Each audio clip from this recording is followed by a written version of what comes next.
we got our next guest. We've been running over and over and over again. So why don't we bring him on? Because this is a interesting situation for me, or it's a pleasure. And it's also coming full circle because when I was a kid, he was teammates with my dad. Now I'm older and we are doing not only camps and clinics with Rick Dempsey in the baseball warehouse as well.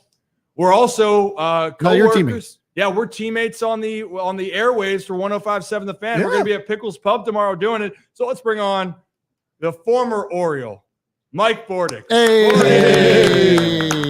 What's going on, guys? What's up? Bordy, how we doing? Happy opening day eve. I know you've been running around, but I appreciate you taking a little bit of time. No, absolutely. Just got done with some lessons, actually, Ryan. So there you go. Hey, that's what I live and love to do. So it was great to be over there and help some kids, appreciate this great game of baseball. Yeah, it's been it's great, and that's what I try to tell people, at least with the staff with the baseball warehouse. I mean, when you get to learn from guys and have fun, and also guys that have been around, and the reason why you're doing it is not because you need to do it; it's because you want to help. And I mean, I'd want if Mike Bordick said, "Hey, I'll help you out," I'd love to do that. Hand up. This guy knows his stuff. Rick Dempsey knows his stuff. So it's been a lot of fun to be able to do that. Opening day tomorrow, butterflies, excitement for players. It's always a fun time. You just touch on the atmosphere, something that you always appreciated as a new season is set to start for this new version of the Baltimore Orioles. Yeah, maybe the best time of the year, I think it's one of the greatest holidays to be celebrated, opening day in Major League Baseball. It's a rebirth, if you will, for everybody. So if players struggled last year, or if young guys get an opportunity for the first time to make it to the big leagues, you get a start over, a redo. But there's so much excitement coming into this year because of what the Orioles obviously did for themselves last season, winning the American League East, 101 wins. Pretty impressive stuff, and it's about the same group of guys with the great addition of Corbin Burnes. So there's a lot of excitement coming into this year. But me personally, as a player, I just loved opening day. I loved the adrenaline that surrounded it. I loved the hype of the city. It didn't matter what city you were in. Everybody, I think, appreciated the start of a new season with the hope and optimism for a successful campaign through 162 games. This year is pretty special, though, here in Baltimore with new ownership coming in. Obviously, so many great young players in this organization, and just a lot of excitement and optimism going around. It's going to be fun to be a part of it and share it with you tomorrow down at Pickles Pub. Yeah. Are you fully ready for this, Bordy? Let me see if I can get back on here. There we are. Are you excited for this? Because it's going to be popping down there. I don't care if it's raining or what's in the forecast. Birdland's going to turn out. And the fun thing that I like to do is I get to just talk ball with you and Bob Haney. You got your notes. You what I always love, you were always prepared. You got your notes ready for tomorrow? I wrote down some notes today because I know tomorrow is just going to be a free-for-all, right? So, I got a few notes written down. But, hey, this team is really easy to talk about. Everybody had success last season. Of course, the Rookie of the Year with Gunnar Henderson. He's going to be a showcase feature, I think, on this season because if you ask me, and I'm sure you agree, this guy's going to be in talks about MVP, I feel, for many years to come. Adley Rutschman, of course, one of the best catchers in the game right now, an incredible leader, really to help, keep this great rotation in check. He's so much fun to watch back there and how he communicates with all the pitchers, both starters and bullpen guys. And plus just a slew of young players, the excitement with the depth they've created now in the minor leagues. I think so many teams that are successful, they always fall back on their minor league systems. And the Orioles have had a very strong minor league system for a number of years now. And now if you look at the number of players they have in AAA that arguably should have a shot here in the major leagues and probably would be in the big leagues with another organization if it weren't so dang chuckerbuck full of talent at the major league level right now. So, guys like Colton Cowser, busting through, had phenomenal springs, so much fun to watch. And he's going to be a guy that I think is really going to establish himself this year at the major league level. I don't want anybody to get hurt, but, Austin Hayes has his stretches where he's not out there for a full season. So, Colton Cowser will definitely get his at-bats and help this team, hopefully, to another 100-win season. That'd be great, right? Wouldn't that be great to see back-to-back 100-win seasons? Extremely challenging, but I think this team, one thing they do not lack is depth, and I think that people don't understand. If they maybe outside of Baltimore don't fully understand, the people in Baltimore understand how much talent is just brewing in this system. And if you're new to this channel, hit that like and subscribe button. A special Orioles special we had earlier, Tim Kirchin on, Rick Dempsey. Now we got Mike Bordick. I just call him Bordy. I got carried away. But hit that like and subscribe button. It's opening day eve. We're talking about the Orioles. And actually, Mike, Zach here has a question for you. All right. All right. Bring it on. Mike, thanks for joining us. As someone, I guess we'll stick with the prospects at the moment.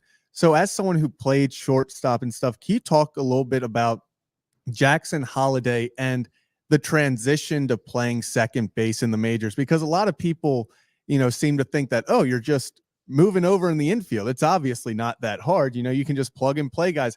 What is it like to switch a position, and even just something as simple from shortstop to second base? How difficult can that be? Yeah, it's not as easy as it seems. That's for sure. I will say this. I think for years now, shortstops have been considered, arguably the best athletes on the field that have the ability to have that versatility. And I know when they told me when I was in the minor leagues that the only way you're going to make it to the big leagues is if you learn how to play second base. Initially, it was really hard, just looking at everything from a different angle, understanding how to turn the double play at second base. It's kind of a blind turn. Back then, guys could take you out at second base. So you had to learn how to use your feet, how to get out of the way, how to take throws in front of the base. But it seemed like Jackson Holliday made that transition very smoothly this spring. And I think he's an incredible athlete. Is he better suited at shortstop? I think that's kind of yet to be seen. I think a lot of guys have to earn their stripes. Listen, Gunnar Henderson wasn't the starting shortstop right out of the gate either. And everybody had him slated right there at third base. And if you ask me, I think ultimately that's where he's going to end up. And he's probably going to go down as one of the greatest third basemen in the history. But who knows? He could stay at shortstop and ended up being one of the greatest shortstops in the history. So you love the athleticism. And I think the Orioles are really, in a great position with that, because they got a lot of great young players that have that kind of versatility. You hope that, it doesn't get into Holliday's head. If you ask me, every one of these young guys have shown they're true character guys, where they want to do whatever it takes to help this team win. They want to be a part of a successful organization. And I think Jackson Holliday is no different. And we may hear some things that might sound a little different. I think Jackson Holliday will do whatever it takes to be in the big leagues and try to help this team win.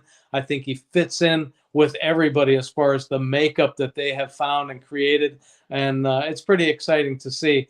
But I was impressed watching him this spring, how smooth and easy that transition seemed for Holliday. Just a great athlete, and could probably put him anywhere on a baseball field. He is a baseball player, and I think he would have success anywhere on the diamond. Yeah, kind of like you said. I mean, he might be starting shortstop on a lot of other teams on opening day, but unfortunately for him, he's got Gunnar Henderson, who we've said on this show before, we think is a very big dark horse to go win the MVP this year. So it makes it a little bit more difficult to crack the starting lineup and take over shortstop. No, absolutely. I think Gunnar kind of proved himself that second half of last season. Listen, I thought Mateo was arguably the best defensive shortstop I've ever seen. And then just kind of some inconsistency showed up with the bat, especially, and they let Gunnar slide over there the second half of the season. And I was blown away with how he handled himself out there. And really, this goes with all the young players. They are just unflappable. They bring their lunchbox to the field every day. They get their work done. They're prepared, and they don't get caught up in the hype or anything. They just go do their job, and they do it very well. They really do. The work ethic of these guys, and there's a reason why they're having so much success. One, you got to put the time in. Yes, you have to be talented. That does matter, but you have to put the time and effort in, and you also have to try to push each other. And in a way, you grow together. This group has grown together. They say it's a core, but the reason why every time with all these injuries that happen, Bordy, and the same thing, I've talked to the guys down there, and I go, how you guys feeling? And I already knew the answer, but are you guys worried with the injuries, with pitching, or what's going on? Nope, we're ready. We're putting in the work, and since we put in the work, we don't feel like we got to go out there and do anything differently. So it's going to be really fun to watch. Brad, I think you have the next question. Yeah, I got two. First one, Mike. First of all, thanks for coming on the show. Really appreciate you taking the time. First question is, what kind of dog you got? She's a freaking Labrador. She's a Newfie Doodle. So it's a big freaking barking dog driving me crazy right now, and I'm wondering why nobody's letting her out. So what is that mix? What is the mix there? A Newfoundland, which is a big snow dog, and then the Doodles, because they're hype. They don't shed. Yeah. My mom's got Labradoodles, and they bark like crazy like that all the time. So I feel your pain. Yeah. But nevertheless, nothing worse than a barking dog. I hate that just won't stop. Yeah. But nevertheless, listen, Ryan has gone on record saying that he thinks that Gunnar Henderson can be in the running for MVP this season. You have said the same, and I'm not here to make the argument against that. But what I will say is that we've seen this time and again where, you have rookies that come in and just light the world on fire, right? Seems like they can just hit everything. But then that second year, or even that third year, where adjustments can get made from other teams, and you start to see a little bit of a falling off. And not to say that Gunnar that's going to happen to him, but I think that there is that question of like, what is Gunnar going to have to do in order to be able to make that MVP push? Yeah, well, that's a great question, because there does seem to be sometimes those ups and downs, those ebbs and flows with players. I'll tell you what, maybe arguably the best thing that could have ever happened to Gunnar Henderson was how bad he struggled at the beginning of last year. I mean, everybody was saying, listen, you got to get Gunnar out of here. You got to get him down. His confidence is waning. Get him in AAA. Let him get his confidence back and bring him back up. And he worked himself through that. He understood what he had to do to get back on the baseball, to have better at bats, make the adjustments on the fly, which is being more aggressive a little bit earlier in counts. And next thing you know, he took off. What did he end up with? 28 home runs, hit 255. And that was after absolutely scuffling for a month and a half in the big leagues, almost 2 months, where, everybody wanted him out. And me included, I was like, listen, he's a young player, man. You got to get his confidence back up, send him back down the minor leagues, bring him right back up. But, I think of players like Nick Markakis did the exact same thing when he was a young player. Struggled, then struggled. And everybody's like, get him out, send him back down to the minor leagues. And Terry Crowley was a hitting coach at the time and stuck with him and said he will be fine, turn things around. What did he end up with? Almost 2,500 hits, I think, in the big leagues. So, just an incredible player. And I think those kind of little setbacks, long enduring, early in their career setbacks, really bode well for consistent success. He knows what he had to do to make the adjustment, and I think he's on that right now. And I think he's going to get off to a good start, and you're going to see his numbers I think they're going to skyrocket. I am with you, Bordy, and I am with that. And anyone out there that's a betting man for it, the odds for Gunnar, you know what? If you're feeling frisky, I think you should take a chance at that, because the kid is special. One thing that we do know for sure, Gunnar Henderson's special. And I told this Bordy, and you've heard me say this, but I've had two, and I'm going to say it because it's a show, my language, I had two oh shit moments in my career. Okay, because in the minors with it, I played with two organizations, the Nationals and the Orioles. The first one I had was with the Nationals, and it's a player that's now in the Yankees. His name's Juan Soto. I was Soto's teammate, and I remember watching him, and you looked at him and you went, you are different. What the hell are you doing at 18 years old? And then he goes on at 19, 20 years old, helps the Nationals win a World Series, and now he is one of the best players in the game. The other person, where I had the oh shit, Gunnar Henderson, because we're on the backfields. Gunnar Henderson hits an opposite field home run over the netting behind left field, and he's a right-handed hitter, so opposite field home run, hits it over the street, hits it into the neighborhood on the other side, and no one says a word. And I'm sitting there. I think the only one someone goes, hey, good job, Gunnar. Good job, Gunnar. The dude just piped one to the other neighborhood at whatever age he was, and then the rest is history. He was a guy that I saw that refused to give in to mediocrity, and physically talented. He's one of the best. So I'm really excited about his future. Bordy, you mentioned Mateo, and I got to talk about this because I always thought his spot was locked for the team. And some people were like, wait a minute, you got to bring these prospects up, bring them up now. This is a pet peeve of mine, by the way, too. And I think it's unfair at times to these players, is that the expectation for prospects is that you are going to be better than already solidified big leaguers. And I'm not saying specifically Mateo in this case, but I want you to first talk about how the challenge of trying to adjust from being a prospect to being a bona fide big leaguer, and then why Mateo still has so much value for this team in 2024.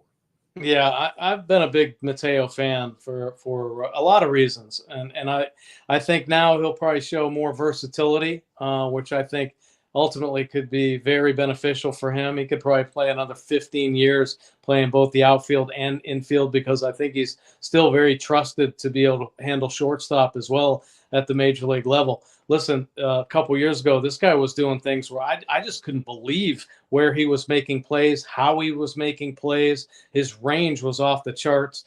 He steals bases in clutch situation times when you need him to steal some bases. I think he's a highly impactful player on the defensive end, and the ability to steal bases when you need it. And I think that's what kind of set this team apart. They have a couple speed guys that really can wreak some havoc, on the base pass and put instant pressure on the defense. So if Mateo doesn't get a start, if he comes off the bench, oh my gosh, everybody's like, oh, Mateo's on. He's going to get on second, he'd get on third. And it reminds me a little bit of like Ricky Henderson. I mean, Ricky could win games all by himself. Dry a walk, get on first, steal second, steal third. Next thing you know, sack fly, game's over. And the Orioles are going to need those kind of one-run wins, and I think Mateo can help lead that. I think he's an incredibly valuable piece. He's got more years under his belt right now, and I think Major League value is invaluable, to be honest with you. The adjustment that a lot of young players have to make when they come to the big leagues is because of the adjustment that other teams make so rapidly. The scouting, the understanding of if they will see a hole on a guy and they will target that, and pitchers will target that. And now with analytics, everybody sees it even faster than they did, 10 years ago. So, the ability to make adjustments on the fly, it's hard sometimes for younger players to do that.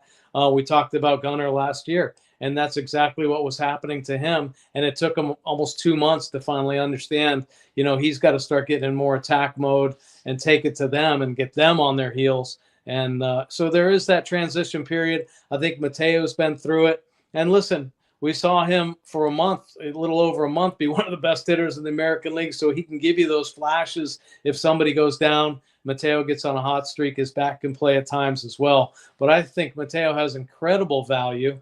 I'm still a little surprised that he hasn't, been traded to be able to maybe land another big arm, because I think one thing that Elias has been able to do is to have continued foresight and understand, who we can get, when trade value players are a little bit higher, he'll be able to move them. And I think with the stockpile of talent, you may see that start happening this year with especially players like, Cedric Mullins, Anthony Santander, Hayes, and I think Mateo might be in there, Arias as well.